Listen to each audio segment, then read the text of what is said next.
এক মাস পর্যন্ত আমার গলার আওয়াজ বন্ধ ছিল। ওনার সাথে একটা প্রোগ্রামে আমার দেখা হলো, আমি স্টেজ থেকে নামতেছি আর তিনি উঠতেছেন, আমি নামতেছি তিনি উঠতেছেন। তখন আমি বললাম যে সাহেব, আমার গলার মধ্যে একটা ফু দিয়া দেবে।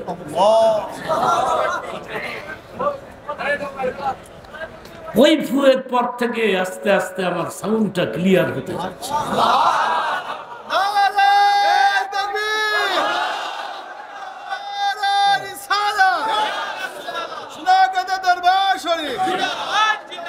ওনার আব্বার সাথে আমার অনেক প্রোগ্রাম হয়েছে।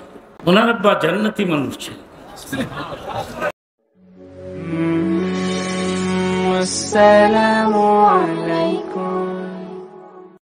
আমি তার জন্য দোয়া করি বক্তৃতার শুরুতেই আল্লাহ পাক ওনাকে দীর্ঘ হায়াত দান করুন। আমি জানি তিনি কিছুটা অসুস্থ,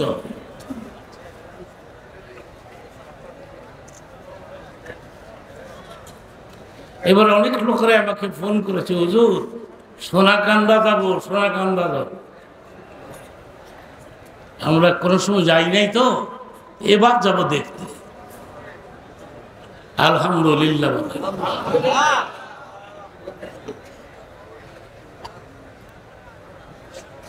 এমন একদিন হবে দরবারের অবস্থা, মানুষের সংকলন হবে না। পথঘাট, রাস্তাঘাট, মানুষ আর মানুষ আর মানুষ, কত লোক যে চলে গেছে। ওগুলো যদি থাকতো আরেক ধরনের বিপদ হইত।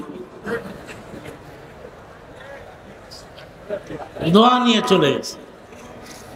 ঈশার নামাজের আগে যে দোয়া করলেন, ওই দোয়াটা নিয়ে অনেকেই চলে গেছে। এলাকার সমস্ত মানুষ আবার ফজরের আগে এখানে হাজির হবে, দোয়া হবে, কান্নাকাটি হবে।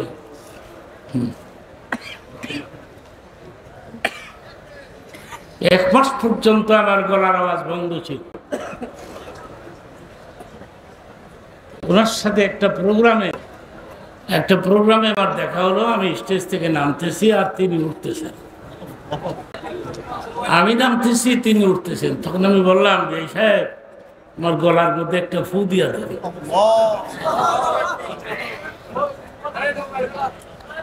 ওই ফুয়ের পর থেকে আস্তে আস্তে আমার সাউন্ডটা ক্লিয়ার হতে যাচ্ছে।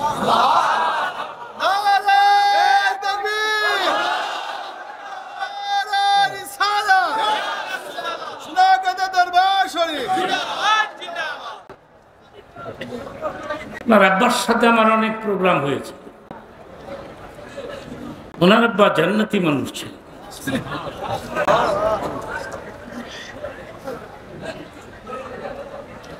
আল্লাহর ওলি ছিলেন, কোনো সন্দেহ নাই।